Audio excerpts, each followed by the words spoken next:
Banking sector को लेकर reserve bank की रिपोर्ट में कहा गया है कि इस साल अप्रैल से सितंबर के दौरान बैंक फ्रॉड 30% बढ़ गए हैं। इस दौरान बैंकिंग सेक्टर में 21,500 करोड़ रुपए से ज़्यादा के फ्रॉड रिपोर्ट हुए हैं। 2024-25 में इस दौरान 16,500 करोड़ रुपए के फ्रॉड हुए थे। सर, क्यों नहीं रुक रहे हैं ये फ्रॉड? इतनी सारी कोशिशें की जा रही हैं, अब तो एआई की मदद ली जा रही है, सरकार पोर्टल लॉन्च कर रही है, टेलीकॉम के रास्ते भी कोशिश की जा रही है, बट फ्रॉड नहीं रुक रहे हैं।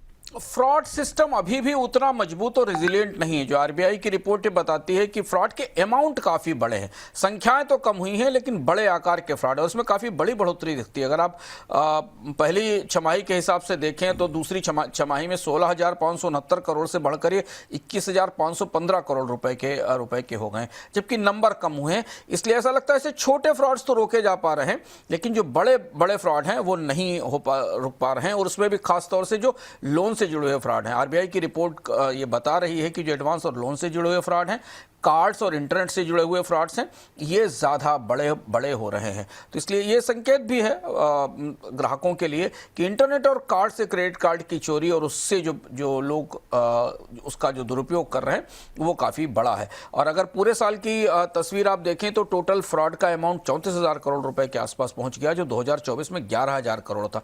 ऑलमोस्ट 3 गुने से ज़्यादा बढ़ोतरी हुई है फ्रॉड के अमाउंट में, जबकि नंबर ऑफ केसेस कम हुए हैं। और ये ज़्यादा बड़ी चिंता की बात है कि बड़े फ्रॉड का मतलब है कि जो बड़े ग्राहक हैं, बड़े जमाकर्ता हैं, जिनके बड़े अकाउंट हैं, उन्हें निशाना बनाया जा रहा है। एक और महत्वपूर्ण बात जो इसमें समझने वाली, जो दर्शकों को बहुत बेहद ध्यान रखने की ज़रूरत है, कि रिपोर्ट को अगर आप थोड़ा और खोलकर देखें और इसे उधेड़ें तो ऐसा दिखता है कि प्राइवेट बैंक्स में फ्रॉड की संख्या ज़्यादा है पब्लिक सेक्टर बैंक की तुलना में, खासतौर पर कार्ड और इंटरनेट ट्रांजैक्शंस में।